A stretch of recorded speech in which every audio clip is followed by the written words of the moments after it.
Hello and welcome to the Veil and Armor podcast. This is your host, Sheila Nanato. I'm a stay-at-home mom and a freelance Catholic journalist.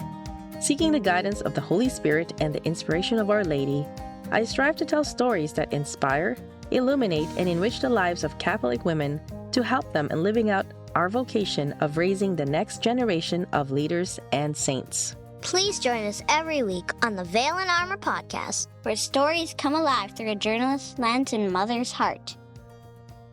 Welcome to episode 2 of the Veil and Armor podcast.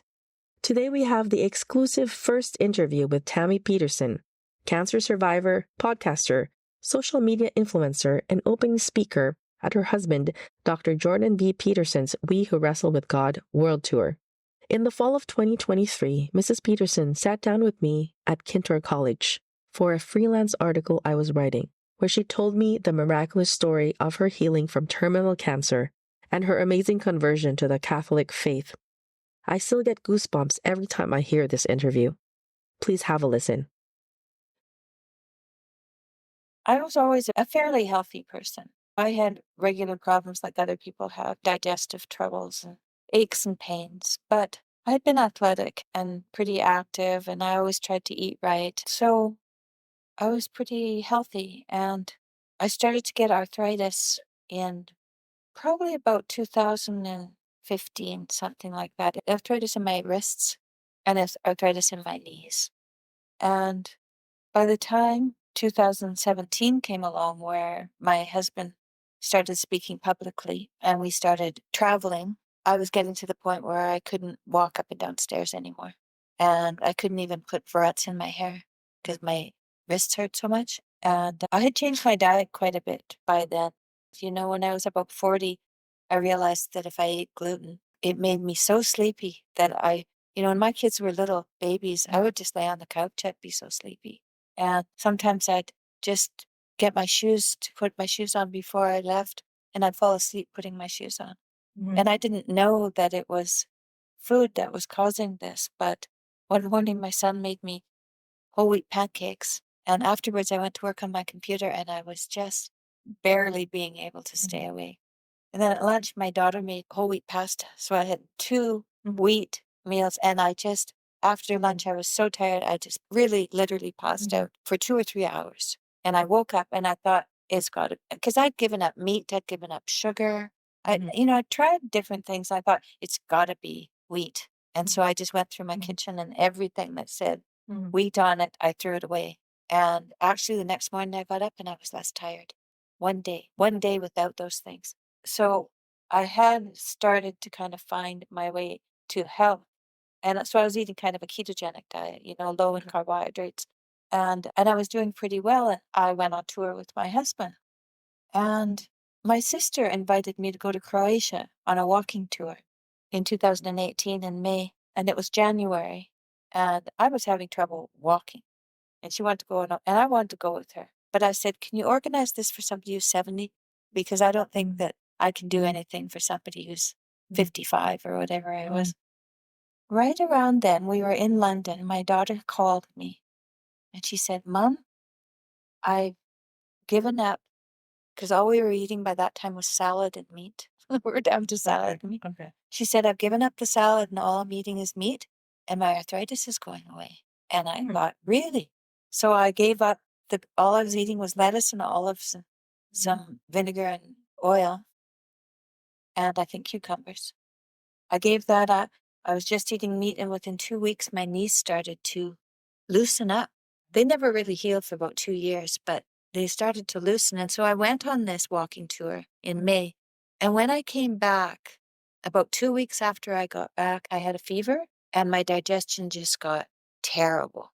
And I was and it never got better. And so I finally went to the doctor, and he sent me for scans. He sent me for an ultrasound, and he found a shadow on my kidney. Now, he found that I had a bacterial infection, which I was treated for, but he found a shadow on my kidney. And so I went back on tour with my husband, and I had to I think I came home from Ireland and had a biopsy. And they told me, I had renal cell carcinoma in my kidney, and it could be treated. It grows 1 millimeter a year, and it doesn't kill people. It's a very common kind of cancer. And so we didn't really worry about it.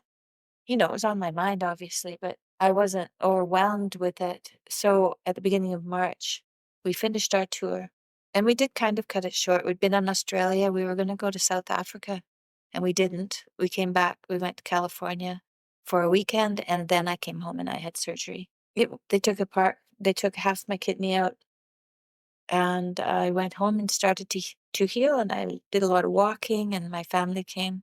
My mother-in-law, my sister-in-law, my sister, people came and took care of me. And I started to kind of get this flank pain about a month after I'd had surgery. And I went back for my 6 week, because after you have cancer in 6 weeks, or after you've had surgery probably, you go back in 6 weeks and talk to the surgeon and kind of do a follow-up. And when he took me into this office, his hands were shaking. And he handed me these papers to sign over to have another surgery. And he said, I'm sorry, but we did another biopsy. And what you have is much more aggressive than what we thought. You have what we think is 10 months to live. And my husband and I were quite shocked. But my mother had passed away by then. And so did her sisters, and so did her brother, and so had her father. And so her father died at 56. They all died in their 60s and early 70s. And I thought, well, maybe I'm one of those people because maybe it's in my family that people get sick and die early. And so in my mind, I was accepting the prognosis. So we went home, and my son and his wife lived in a house just down the street from us. And we went over there right away. I remember we met them outside. I was outside. And I looked at my son and I told him the prognosis. And I saw the grief in his eyes. And I realized I didn't know what was happening. I've had 4 years now to think about it. But at the time I saw the grief in his eyes and I could feel the weight of the world lift off my shoulders. Mm. And I realized that my position in the family was to be of service to my son and my daughter and my husband, all my father, everyone who I loved, and that it was worthwhile for me to fight for my life, to be in service to the people I loved. And in the 4 years since that, I've rethought that and wondered what happened that day. Now, I had spent a year on the road with my husband, sitting in the theater, listening to him lecture. And he was lecturing about very deep philosophical, religious, mythological, political issues. He was very, very broad, learned man. And I really sat in the crowd for every talk. And I bet there were 100 or maybe 125 talks. So really, I had an education that year. And, when we were first married, he told me if we were going to be married, I'd have to tell the truth. And he was the first person to ever tell me anything like that. I went away for a year after that and thought about how I was living my life. And after a year, I came back to him and I said I was ready to be married. And I really did try to tell the truth after that. I made that a conscious effort in my life. But the day that I told my son my prognosis, something else happened, And I think that when I was in high school, when I was about 17, I got a job at the swimming pool as the supervisor at the swimming pool. My brother had been a lifeguard, so had both my sisters. And then when I grew up, I became a lifeguard. And we had a small outdoor pool. I grew up in a town of 2,000 people. It was very small in northern Alberta, very small place. And I had got a job being the supervisor of the pool. We opened the pool the long weekend in May. So the school kids come and go swimming during school. And the grade ones came to swim. And I had partitioned the shallow end off into 3 with ropes so that I could put 10 kids in each so I could keep an eye on them. But when they jumped in the water, they were too short. They were too short, so they were underwater, actually. So I was saying to my lifeguards, there's one underwater, and there's one underwater. And after they were done swimming, I said, you guys have to bring a teacher or a parent to be in the water with the kids, or you can't come in here. It's just too dangerous. I can't. This pool's too deep for 6-year-olds, which I had never realized before because I had never been in charge. And the next week they showed up and they didn't have anybody to go in the water with them. And I said, I'm sorry, I have to turn you away. I really can't take the chance. And the city councillor, the mayor, called me to City Hall, and I went there and they had a talk with me. And I said, well, if you write a letter and you tell me how you want me to run the pool, I'll run it the way you want me to. But I'm telling you that this is not safe. And they said, if we give you a letter and sign it, you'd let a kid drown. And I said, oh, that's not who I am. And that's not. But I was 17 years old and I quit my job. In fact, I wish I would have kept my job and have them fire me, but I didn't. I didn't. I was 17. I was doing my best. And so I became kind of jaded. I think that I became jaded, cynical. There was some cynicism that came into my life. At that point, I was cynical towards politics because I saw that there can be a lot of manipulation and there isn't always truth. And that was disappointing. And I had some self-doubt as well. And so I think at that moment when my son looked at me with such grief and a love that was deeper than I had for myself, what I felt lift off me was my own cynicism and my own self-doubt, I think, because I had given that up to God. But it happened so spontaneously. It wasn't a plan of mine or it wasn't a conscious thing. It took me 4 years to put words to what I'm telling you now because I didn't understand it. And I still probably only am beginning to understand what happened.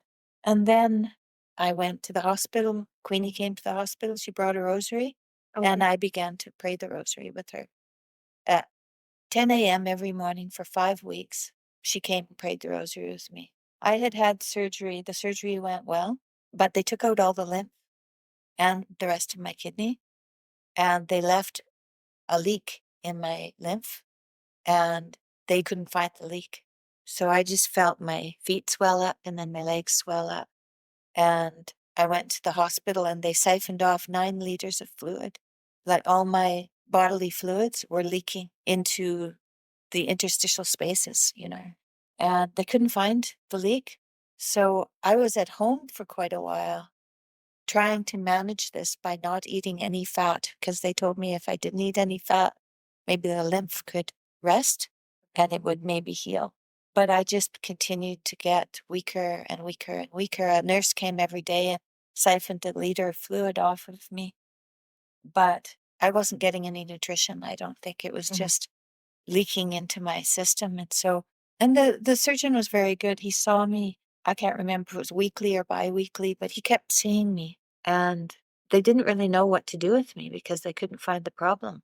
And I came there and he checked my vitals and must have checked my blood, and my electrolytes were way out of balance. And when your electrolytes go out of balance, especially potassium, then you're going to have a heart attack. So I was down to 90 pounds. All my hair had fallen out because I had no nutrition. So so where I parted my hair, there was a big gap because my hair, in fact, now I have these little hairs. It's all growing back now. All the hair I lost is growing back. Because the other months ago, I had all these hairs that were going straight up, and I thought, what's that? But it was that I'm getting new hair again. Okay. So it's 4 years later, and I'm still recovering. I have a lot of damage. I have damage in my feet, and I can't lie on this side. I probably have nerve damage because of all of the accumulation of fluid. Yes. And so I have some chronic pain. It's not too bad if I sit and stand, but when I lay down, I used to like to lay on my side, and I can't do that any longer because, well, it's uncomfortable. But, I do pretty well. Considering what I was through, I do pretty well. So Queenie came to the hospital, and we went down to the atrium. The Toronto General has a beautiful atrium. It's about 4 stories high, and it's all glassed in, so you feel like you're outside, and lots of plants and places to sit. and private places to sit. So you can go there with your family and have a very nice time without being interrupted. And so we'd go down there every morning at 10, and she taught me to pray the Rosary. And we probably spent 2 hours a day because I would talk about my life, right? I talked about my parents and my siblings and my family, all the people I was going to miss and all of that stuff. And I talked about all of that, which was good because you got to talk about these things. And then I'd go back up to my room, and my family would be there and we'd play cards. I was in the hospital when the Toronto basketball team won. yeah. Yeah, the Raptors. Yeah, I was in the hospital. Okay. And it was funny because we were in a room watching the game, and it was just my mother-in-law and my husband and my son and his wife. And we were watching the game, and the nurses were in another room watching the game. Okay. And their reception was just a little bit faster than ours. So we'd hear them cheer, and then we'd see what happened. Oh, okay. But we had a lovely time, and I can remember watching the parade as well. I watched the parade, and which was really awesome. But I was just weak like a leaf in the fall. I had no resilience left in me at all. And that was just before I ended up in the hospital for 5 weeks. And once I was in the hospital, they gave me a room of my own, because that's what happens when they don't know what to do with you. That's when you get a room with a view and a room of your own. They put you in a nice place. Okay. If you're in a hospital and you're sharing a room, they're probably going to get rid of you, and you're probably not very sick. So instead of thinking, gee, I wish it was more comfortable, thank God they've put me in here with all these people. That means I'm going home soon. Okay. Okay. Yeah. And I didn't have that right until I was there. And then I realized, oh, that's why you have a private room. So you came back there, like you went there first for the surgery, then you came back? I went there for the surgery. I went there to get siphoned off, Okay. and tried to manage it at home with the nurse. But when my electrolytes went out of balance, then I went into emergency. And my blood pressure was so low they couldn't even get blood. So I was really, they put me on a heart monitor right away, and they said, you're at a very high risk for a heart attack, and we have to keep you here. So I stayed in emergency overnight or over the weekend, and then they found a room for me in not an ICU, but it's called a step down room, where they have 4 people who are seriously ill, and they have a nurse for 4 people. And so that's where I was taken. And I looked at the other people that were in the room, and there were some very sick people in there. And I thought, I guess I'm very sick. You know, it's hard to conceive yourself as someone very sick when your whole life you've been very healthy. I was starting to understand that I was super sick, and that I didn't have a good chance of recuperating, because I had tried. I'd been trying to recuperate all summer from June until this would have been the beginning of August. And they put me through many, many, many scans, and they still couldn't find the leak. So they never did find the leak, actually. Now, I saw Queenie mostly every day. And then Father Eric came. Yeah, he came to my apartment where we were staying near the hospital when I was out of the hospital. Oh no, I guess he must have come to the hospital, because I think I must have left from the hospital. They found a doctor in the States, in Pennsylvania, in Philadelphia. Anyway, I can't quite remember. There was an interventional radiologist, and interventional radiologists can look through. In the States, they don't have the technology in Canada, but they would put a dye in your lymph, and then they would look on an MRI screen, and they could see whether there was a plume of dye, and then they would know that's where the leak was. But they couldn't see anything. Now, before I went down to Philadelphia, Father Eric came and he blessed me, and he gave me the novena, the Saint Jose Maria novena for the sick. And he told me to pray on gratitude. And so I began to pray that prayer in particular. My husband had left for something. And when he came back, the people he had been visiting were very wealthy, and they lent me a private plane to go down to Philadelphia. So I had my because I know what happened. I got into the hospital. This is kind of confusing because it's hard to remember all these things, but I got into the hospital and I had been eating this no-fat diet. I always just make myself soup out of tomato juice and vegetables, really. But they wanted to give me something called a TPN diet. And that's when they put PICC line into your aorta.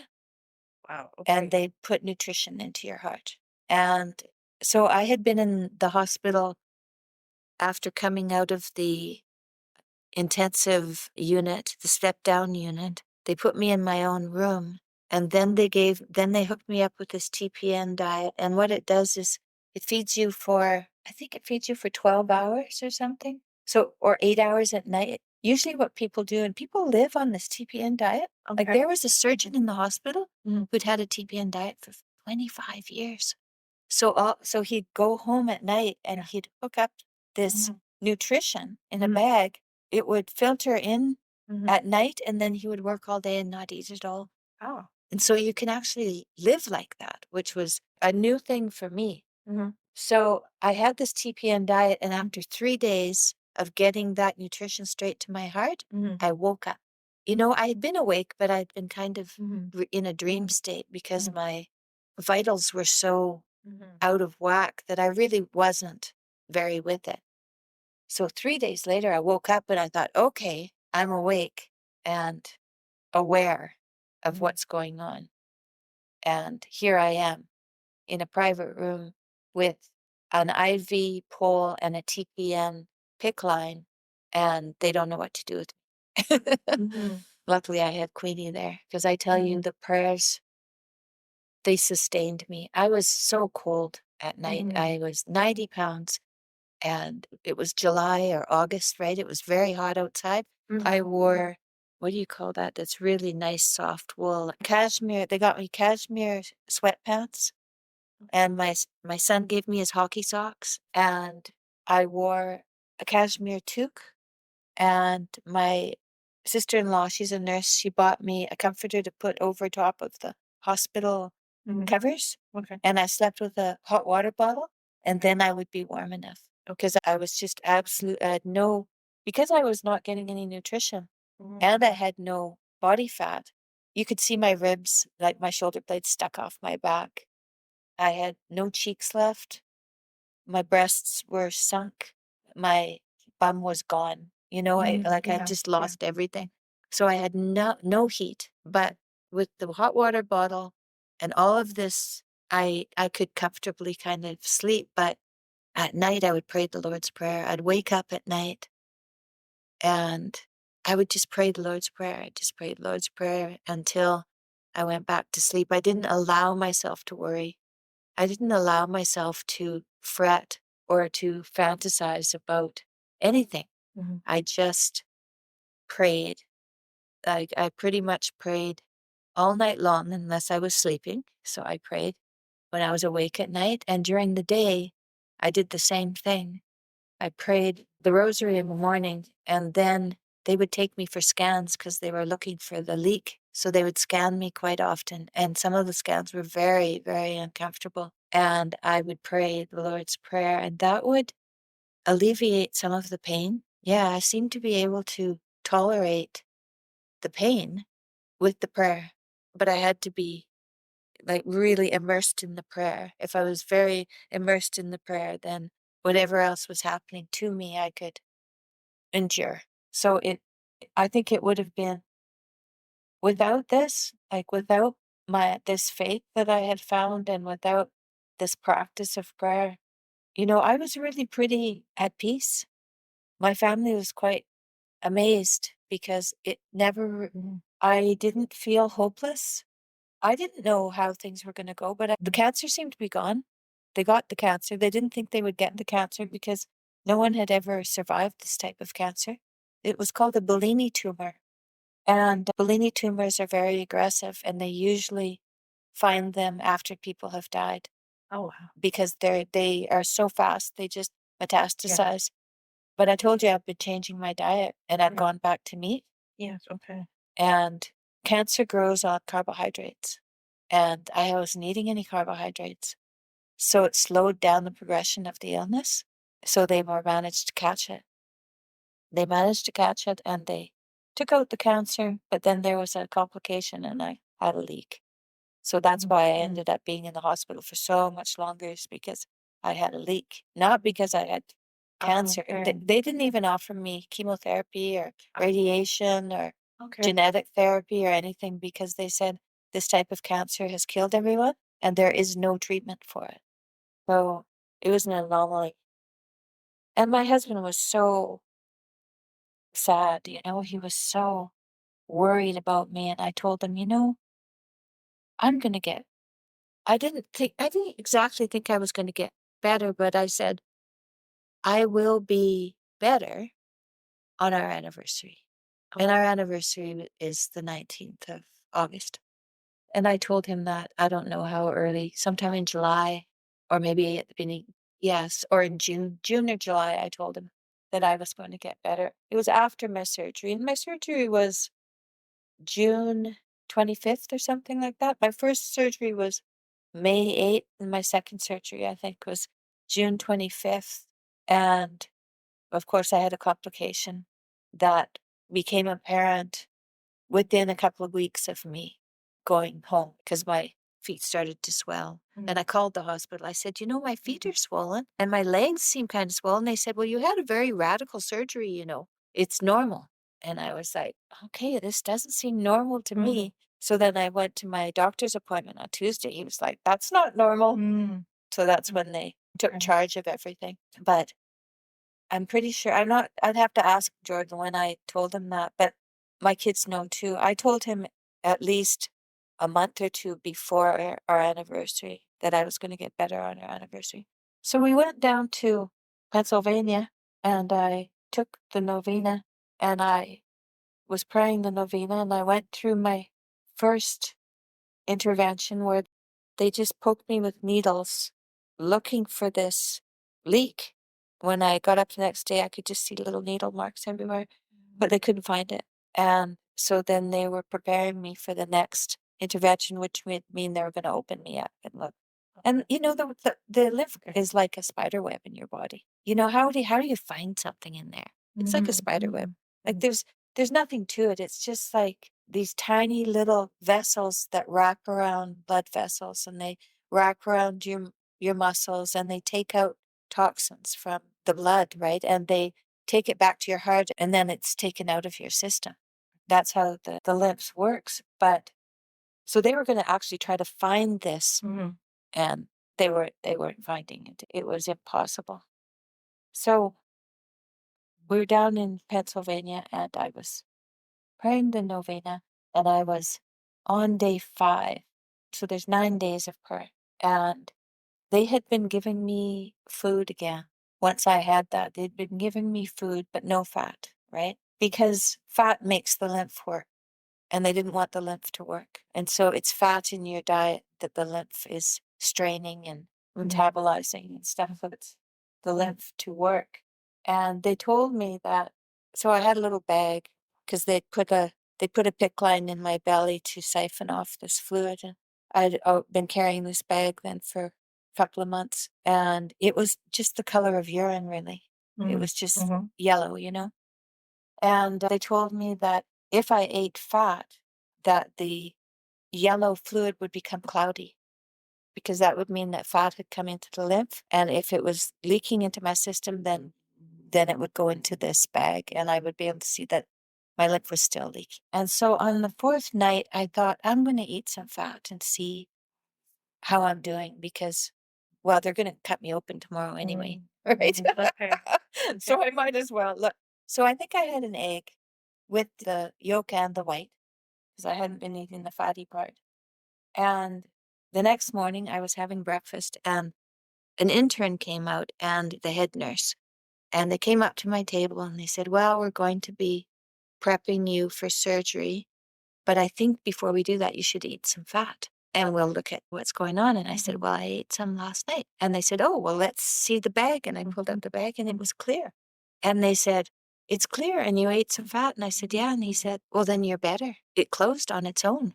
Yeah, with no intervention. And you know what day that was? It was my anniversary. that day. Okay. What was your anniversary again? 19th of August. October. Yeah. And I didn't even realize it was my birthday, because I was too steeped in what I was, my life. It was too complicated. I wasn't paying attention to what day it was, and neither was anybody else, really. So I went back into the hospital, and they pulled out this PICC line, and they pulled out that PICC line, and I got dressed, and I went home. And then they called me kind of every week for a month, and then they told me, you know what, you're better. We don't need to talk to you anymore. And so for some reason, and I would say now that was God intervening, that allowed me to know or have an intuition that I would be better on my anniversary, because there was no reason for me to think that would be the case. I hadn't had any kind of recovery in months. So it wasn't like I was getting better and I thought maybe I'd be better by the 19th. I thought I might end up with a bag. They said they would eventually put the bag inside my skin. That was what they were going to do if I didn't. They said, you will not leave with an external bag. We'll make sure that this is incorporated into your body if that's what has to happen. And then you'll have to have it drained probably not multiple times a day. I would think, oh, that would have been terrible. Yeah. It really would have been terrible. I thought I'll never swim again. I like to swim. I'll never swim again. But I wasn't demoralized. I was praying so much that I was full of the Spirit, really. I was full of grace. I was not going to give up, because I was told that day that I told my son, I was told that day by God that I was taken care of, and I did feel taken care of. And I do feel taken care of. Sometimes, you start to become maybe cynical again or have some self-doubt. Then I pray. I often pray the Jesus prayer, Lord Jesus Christ, have mercy on me, a sinner. And I'll pray that until I feel better again. And sometimes what feel better means is that, you've become, your ego is not in control any longer, and you're humble again and accepting of God's will. And so I try to keep myself there. I don't want to ever think that I have the answers to anything anymore.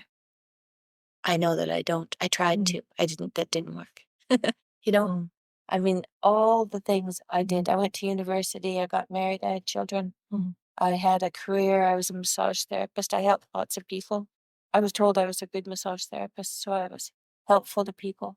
But all of that, all of everything that I did, I realize now was part of God's plan.